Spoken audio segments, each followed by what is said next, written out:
नमस्कार दोस्तों, स्वागत है आप सभी का इंडियन स्टडी के हिंदी यूट्यूब चैनल पर। चलिए स्टार्ट करते हैं। दोस्तों, आज की इस वीडियो में यूपी पुलिस कांस्टेबल के लिए ऑनलाइन टेस्ट का लेसन नंबर 32 है, जिसमें काफ़ी मोस्ट इंपोर्टेंट क्वेश्चंस को कवर किया गया है। और दोस्तों, जैसा कि आप सभी जानते हैं कि मैं वीडियो के लास्ट में आपसे क्वेश्चंस पूछता हूं और उसका आंसर आपको कमेंट बॉक्स में बताना होता है।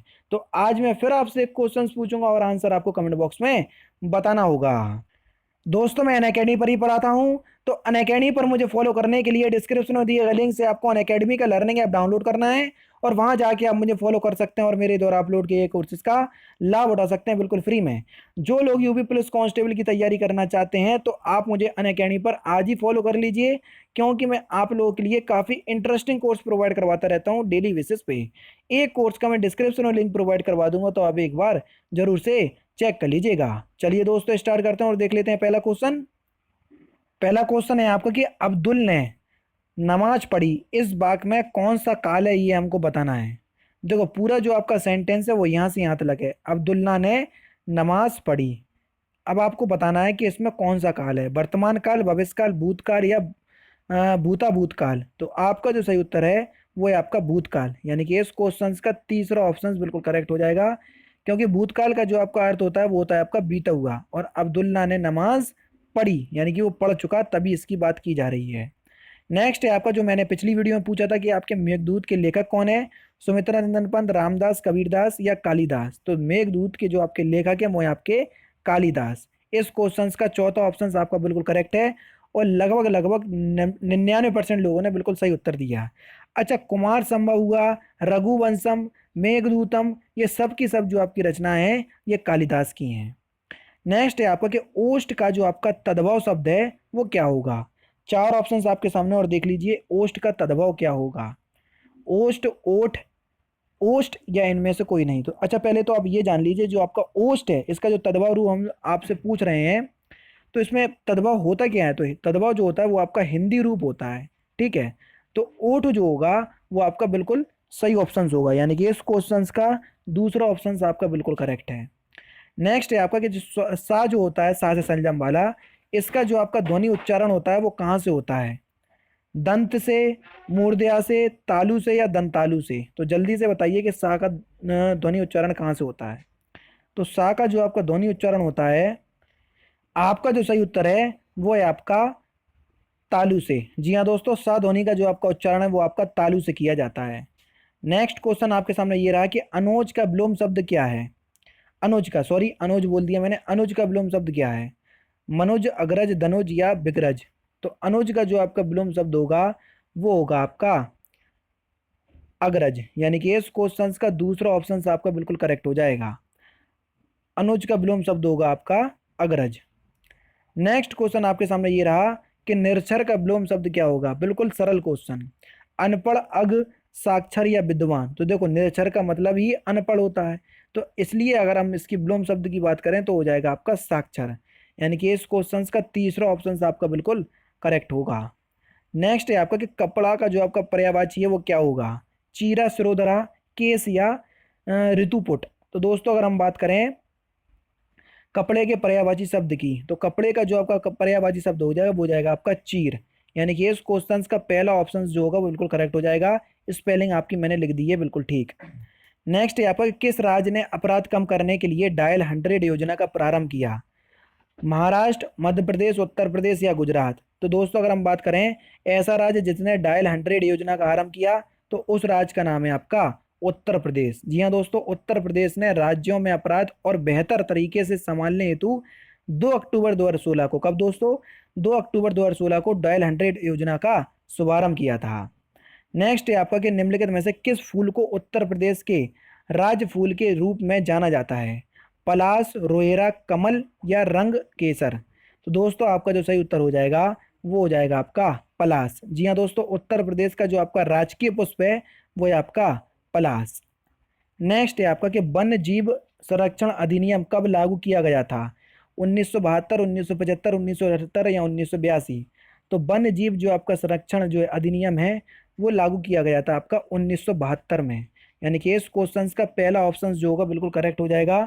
1972 में वन्य जीव संरक्षण अधिनियम लागू किया गया था।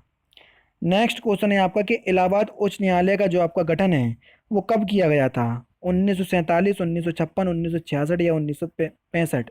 तो दोस्तों अगर हम बात करें इलाहाबाद उच्च न्यायालय की, तो इलाहाबाद उच्च न्यायालय की जो आपकी स्थापना है ये 1866 में की गई थी। कब दोस्तों? 1866 में। शायद मैंने सारे ऑप्शंस 1900 में बोल दिए, तो एक बार उसे रिकरेक्ट कर लीजिएगा। ठीक है, 1866 में इलाहाबाद उच्च न्यायालय की स्थापना की गई थी। और थोड़ा डीपली जाएं तो 11 जून 1866 में इलाहाबाद उच्च न्यायालय बना था। नेक्स्ट है आपका कि भारतीय सैन्य बलों का प्रमुख कौन होता है? प्रधानमंत्री, उपराष्ट्रपति, थल सेना अध्यक्ष या राष्ट्रपति? तो दोस्तों आपका जो सही उत्तर हो जाएगा वो हो जाएगा आपका राष्ट्रपति। राष्ट्रपति जो होता है वो आपका भारतीय सैन्य बलों का क्या होता है? प्रमुख होता है। काफी ज्यादा इंपॉर्टेंट क्वेश्चन। नेक्स्ट क्वेश्चन है आपका कि निम्नलिखित में से किस देश ने काल को समाप्त करने के लिए हेतु एक नया विनियमन पेश किया? ठीक है, गुप्त तलाक को समाप्त करने के लिए। जापान, सऊदी अरब, बहरीन या कतर? तो दोस्तों आपका जो सही उत्तर है वो है आपका सऊदी अरब। जी हाँ दोस्तों, सऊदी अरब देश ने गुप्त तलाक, इसको तलाक कर लीजिएगा, तलाक को समाप्त करने के लिए एक नया विनियमन पेश किया। नेक्स्ट क्वेश्चन है आपका कि कलिंग का जो आपका युद्ध है वो कब हुआ था? 1604 ईसा पूर्व, 261 ईसा पूर्व, 731 ईसा पूर्व या 113 ईसा पूर्व? तो दोस्तों अगर हम बात करें कलिंग के युद्ध की, तो कलिंग का जो आपका युद्ध है वो आपका 261 ईसा पूर्व हुआ था। यानी कि इस क्वेश्चन का दूसरा ऑप्शन जो होगा बिल्कुल करेक्ट हो जाएगा। नेक्स्ट है आपका कि हाल ही में किस देश द्वारा उप शनि आकार के बहिर्गृह की खोज की गई, ये हमको बताना है। जापान, संयुक्त राज्य अमेरिका, चीन या भारत? तो दोस्तों आपका जो सही उत्तर हो जाएगा वो हो जाएगा आपका भारत। जी हाँ दोस्तों, हाल ही में भारत देश के द्वारा उप शनि आकार के वही ग्रह की खोज की गई। नेक्स्ट क्वेश्चन आपके सामने ये रहा कि राष्ट्रीय वनस्पतिक उद्यान कहाँ पर स्थित है, ये हमको बताना है। शिमला, कोलकाता, लखनऊ या बेंगलोर? हम बात कर रहे हैं राष्ट्रीय वनस्पतिक उद्यान की। तो राष्ट्रीय वनस्पतिक उद्यान जो है वो आपका लखनऊ में स्थित है। यानी कि इस क्वेश्चन का तीसरा ऑप्शन जो हो जाएगा बिल्कुल करेक्ट हो जाएगा। राष्ट्रीय वनस्पतिक उद्यान आपका कहाँ पर स्थित है? लखनऊ में। नेक्स्ट है आपका कि बिहू पर्व निम्नलिखित में से भारत के किस राज्य में मनाया जाता है? बिहार में, हरियाणा में, तमिलनाडु में या असम में? तो दोस्तों हम बात कर रहे हैं किसकी? बिहू पर्व की। तो बिहू पर्व जो है वो कहाँ पर मनाया जाता है? ये आपका असम में मनाया जाता है। यानी कि इस क्वेश्चन का चौथा ऑप्शन जो हो जाएगा बिल्कुल करेक्ट हो जाएगा। नेक्स्ट क्वेश्चन आपका रीजनिंग का क्वेश्चन है। इसमें से हमको बताना है कि क्वेश्चन मार्क के स्थान पर क्या आएगा। चार ऑप्शंस आपके सामने हैं, 9, 36, 144 और 576। ठीक है, तो जल्दी से बताइए कि इसके बाद आपका क्या आएगा। तो पहले तो ये देख लीजिए कि इसमें क्या हो रहा है, स्क्वायर हो रहा है। देखो 3 का स्क्वायर होता है आपका 9, 3 का दोगुना होता है आपका 6, 6 का स्क्वायर कर दिया इनने 36। ठीक है, 6 का दोगुना होता है आपका 12, 12 का स्क्वायर कर दिया इनने कितना, 144। ठीक है, 12 का दोगुना होता है आपका 24, 24 का स्क्वायर कर दिया इनने 576। अच्छा, 24 का जो आपका दुगना होगा वो कितना होएगा दोस्तों? वो हो जाएगा आपका 48। और 48 का स्क्वायर कितना होता है? 48 का स्क्वायर जो होता है वो होता है आपका 2304। यानी कि इस क्वेश्चन का पहला ऑप्शन जो हो जाएगा बिल्कुल करेक्ट हो जाएगा। नेक्स्ट क्वेश्चन है आपका कि इसमें से भी आपको क्या बताना है, रीजनिंग का क्वेश्चन है। क्वेश्चन मार्क के स्थान पर क्या आएगा, जल्दी से बताइए। ये भी आपका रीजनिंग का क्वेश्चन है और सिंपल क्वेश्चन है, कोई हार्ड क्वेश्चन नहीं है। 7, 16, 51 और 208? तो जल्दी से बताइए कि आपका सही उत्तर क्या हो जाएगा। देखो रीजनिंग आप खुद लगाइएगा, मैं आपको अगर रीजनिंग बता देता हूं तो इसमें आप अपना तर्क नहीं लगा पाते हैं। रीजनिंग का मतलब ही होता है आपका तर्क शक्ति, जिसको जैसा तर्क आए। नहीं आए तो कमेंट बॉक्स में बताना, मैं आपको बिल्कुल एक्सप्लेन कर दूंगा कि इसमें किस प्रकार की रीजनिंग लगी। तो फिलहाल तो इस क्वेश्चन का जो आपका आंसर होगा वो हो जाएगा आपका 1045। नेक्स्ट क्वेश्चन और लास्ट क्वेश्चन आपके सामने ये रहा कि एक लुप्त पद के साथ नीचे एक श्रृंखला दी गई है। निम्नलिखित विकल्पों की सहायता से श्रृंखला को पूर्ण करने का पद चयन कीजिए। ठीक है, तो अच्छा इसमें आपकी जो श्रृंखला है वो नहीं दी गई है, तो श्रृंखला मैं आपको बता देता हूँ। श्रृंखला है आपकी 19, फिर है आपका 23, फिर है आपका 29, फिर है आपका 37 और यहाँ पर आपका दे दिया क्वेश्चन मार्क। अब आपको बताना है कि क्वेश्चन मार्क के स्थान पर क्या आना है।